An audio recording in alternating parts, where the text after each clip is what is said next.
The Panama Canal is a long and narrow waterway that connects the Atlantic Ocean with the Pacific Ocean. It goes through the country of Panama in Central America. This canal helps ships travel much faster between the two oceans, without going all the way around South America. That saves time, money, and fuel. The idea for the canal is very old. Even in the 1500s, people knew Panama was a good place to build it, because the land there is thin like a bridge between two seas. The first big try to build the canal happened in the late 1800s by a French company. But many workers died from diseases like malaria and yellow fever. The equipment and technology were not good enough, and the land was very difficult. The project failed. Later, in 1904, the United States took over the project. This time, they worked hard to control the diseases and used better machines. After 10 years, the Panama Canal opened in 1914. It was one of the biggest engineering projects in the world at that time. It showed what humans can build when they work together and use science and planning. The Panama Canal does not go through flat land. So engineers built a special system called locks. These locks work like water elevators. They lift ships up and down to help them pass through the hills of Panama. Ships enter the lock fills with water, and the ship rises. When it gets to the other side, the lock lets the ship go down again. It's a smart and simple system, and it still works today. Many engineers think the Panama Canal is one of the greatest building projects ever made. At first, the United States controlled the canal. For a long time, Panama wanted it back. In the 1970s, Panama and the U.S. agreed that Panama would take control of the canal by the end of 1999. That promise was kept. On the last day of that year, Panama took full control. Since then, Panama has managed the canal through a special organization. They take care of the canal, improve it, and make sure it works for everyone who needs it. The canal is very important for the whole world. It moves a lot of goods, like oil, cars, food, and electronics. Every year, thousands of ships go through it. It connects people and markets across the globe. Without the canal, many trips would be longer, more expensive, and more dangerous. It helps countries trade with each other more easily. That makes it not only important for Panama, but for many other countries too. Recently, the Panama Canal has become a topic in politics again. In 2024, former U.S. President Donald Trump said he wanted the U.S. to take the canal back. He believed Panama was charging too much money for U.S. ships. He also said that China had too much influence near the canal. This made things tense between the U.S. and Panama. Many people in Panama were not happy about these ideas. In 2025, a new agreement was signed. It allows U.S. troops to use some military bases in Panama again. The U.S. says this will help protect the canal. They are worried about safety and possible danger from outside forces, especially China. But many people in Panama are afraid this means the U.S. is coming back to take more control. They worry their country will lose its independence. Some people have protested in the streets, saying this is not good for their future. The president of Panama says the canal is still in Panama's hands, and the new agreement does not change that. But the situation is complex. People are watching closely to see what will happen next. The canal is more than just a waterway. It is a symbol of pride, hard work, and national identity for Panama. At the same time, it is a very valuable part of the world economy. That is why so many people and countries care about what happens to it. Even today, more than 100 years after it opened, the Panama Canal is still growing and changing. In 2016, Panama finished a big expansion of the canal. This expansion added new, bigger locks so that larger ships, called New Panamax or Neo-Panamax ships, could pass through. These ships carry more cargo, which makes global trade even faster and cheaper. Before the expansion, these big ships had to take longer routes. Now, they can move through the canal in less time and with less fuel. This is good for business and for the environment. The expansion was a major success for Panama. It brought more money into the country and created jobs. It also helped Panama show the world that it could manage the canal by itself. Before, some people were unsure if Panama could handle such a big project alone. But the expansion proved that Panama had smart leaders and good engineers. It was a proud moment for the country and its people. Today, the canal earns billions of dollars for Panama every year. The money is used to build roads, hospitals, schools, and other things people need. Many people in Panama depend on the canal, either directly or indirectly. There are workers who operate the locks, clean the ships, check for safety, and keep everything running smoothly. There are also people who work in nearby ports, warehouses, and offices that support the shipping business. The canal is the heart of Panama's economy. But even such an important waterway has problems. One big issue is water. The canal needs a lot of fresh water to fill the locks and move ships. This water comes from nearby lakes and rivers. But in recent years, Panama has had longer dry seasons and hotter weather. Because of this, there is less water for the canal. Sometimes, the canal has to limit how many ships can pass through, or how heavy they can be. This causes delays and makes shipping more expensive. Another issue is climate change. As the weather becomes more unpredictable, Panama must plan how to protect the canal. They are looking for ways to save water and use it more efficiently. They are also thinking about how to make the canal stronger in case of floods, storms, or other natural events. These problems are difficult, but Panama is working hard to solve them. Many smart people are helping, and there are new ideas being tested all the time.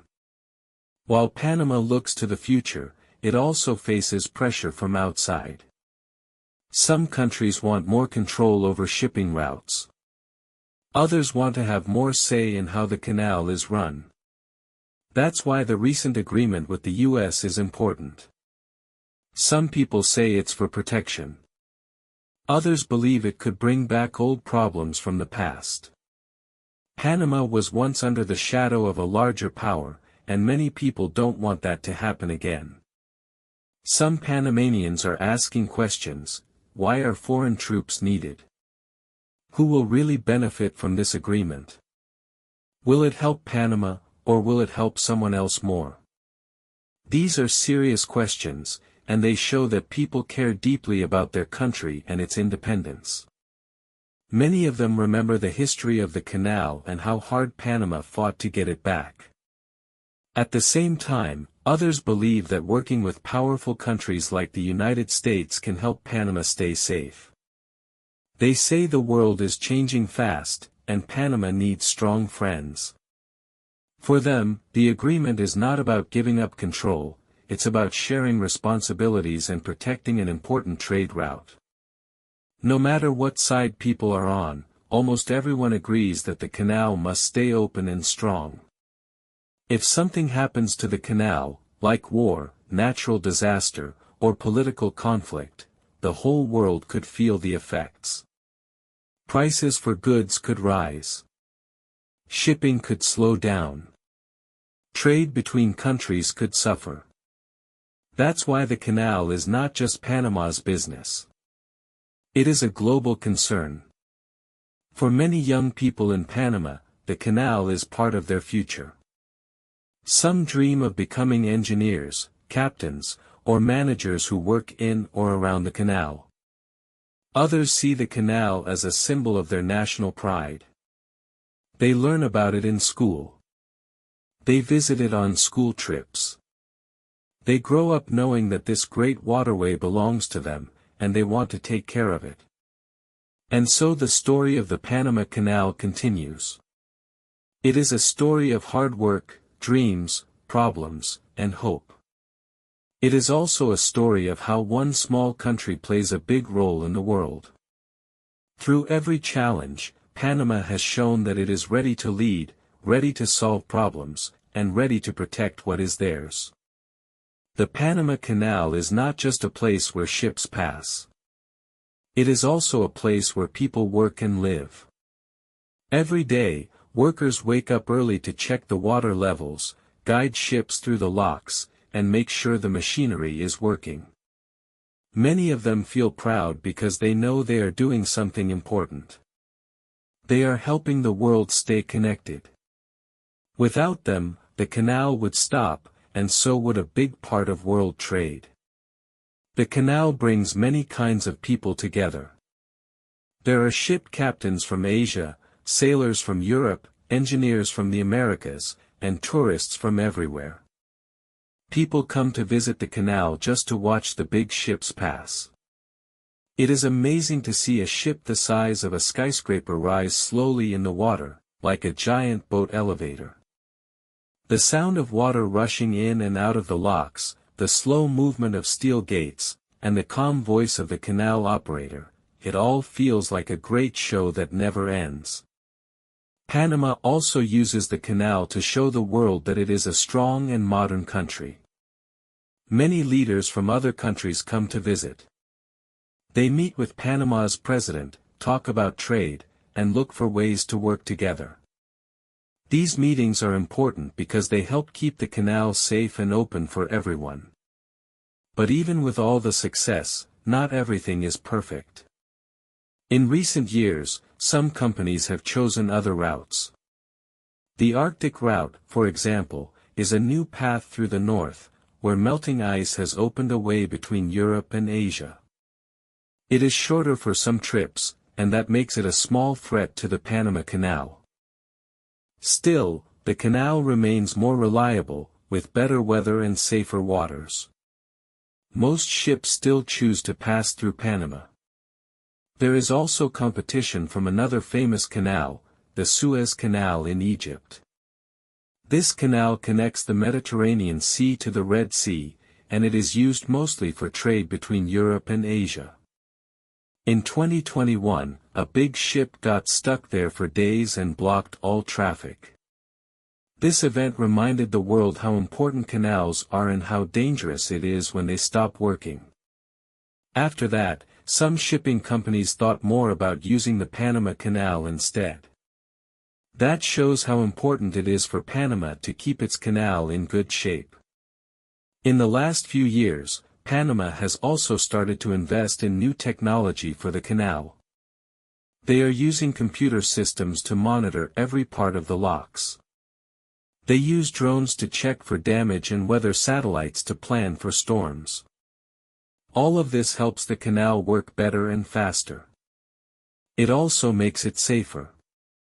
Panama wants to show that even though it is a small country, it can use the best tools in the world. Young people in Panama are also part of this future. More schools now teach engineering and environmental science. Students visit the canal to learn how it works. They study water systems, machines, and even international law. The hope is that these students will one day become the new leaders of the canal.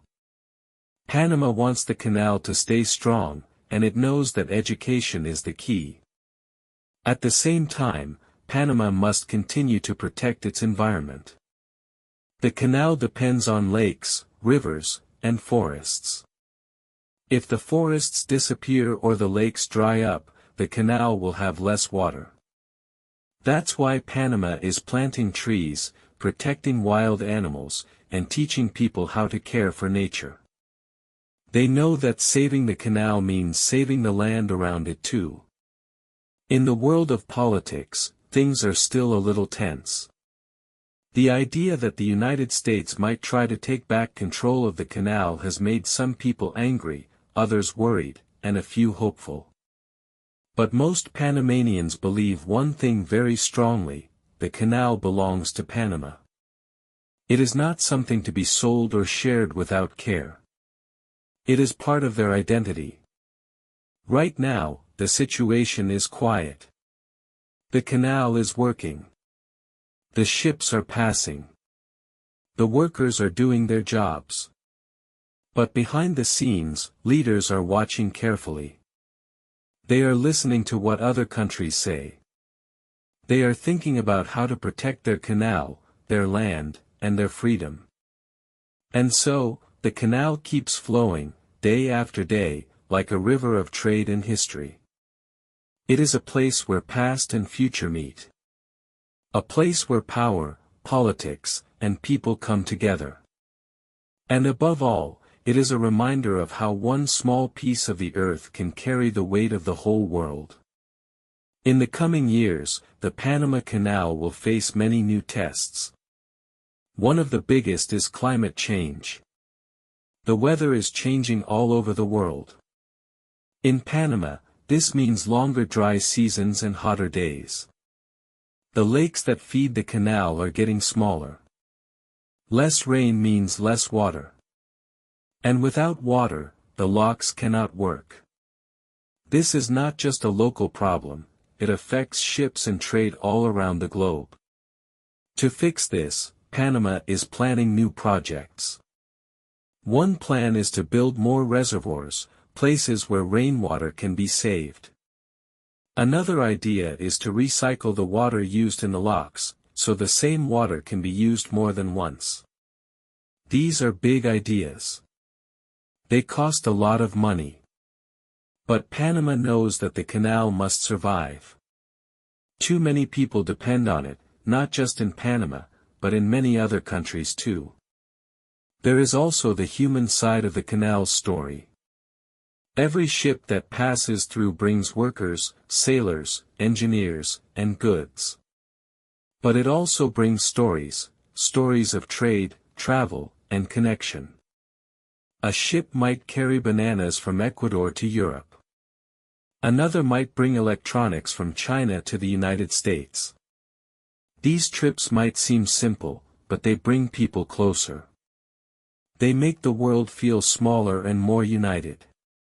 For Panama, this is more than business. It is about pride. The canal is a symbol of what the country can do. It was once controlled by others, but now it is Panamanian. People still remember the years when they had no control over their own land. That is why the canal is more than just water and concrete, it is part of the soul of the nation. Even today, when leaders from powerful countries speak about the canal, people in Panama listen closely. They remember history. They remember how long it took to get the canal back. And they are ready to protect it. Many say, the canal is ours, and it will stay ours. That is a simple sentence, but it carries a lot of meaning. But not everyone sees things the same way. Some people in Panama believe that working with other countries, like the United States, can help keep the canal safe. They say that cooperation is not the same as control. They believe that being open to agreements and shared protection can bring peace. For them, the most important thing is making sure the canal works well and stays strong, no matter who is watching. There are also young people who dream of taking the canal into the future. They want to make it more green, more modern, more fair. Some dream of building better technology. Others dream of making the canal a center of learning. They imagine schools and museums near the locks, where people can learn about trade, history, and engineering. These dreams show that the canal is still alive, not just as a structure, but as a symbol of growth and hope. And so, the Panama Canal keeps moving forward. One ship at a time. One day at a time. It may seem slow, but that is its strength. It is always there. Always working. Always helping the world move. It is strange to think that one narrow strip of land, where North and South America meet, can carry such a great story. A story of ambition. A story of struggle. A story of pride. From the first dream of the canal, to the French failure, to the American project, to Panama's long fight to take it back, the canal has always been about more than just ships. It is about power. It is about people. And it is about the future. No one knows exactly what will happen next. But one thing is clear, the Panama Canal is one of the most important places in the world. And its story is far from over. Thank you for listening to this story. If you liked it, write about it in the comments and subscribe to the channel so you don't miss new stories.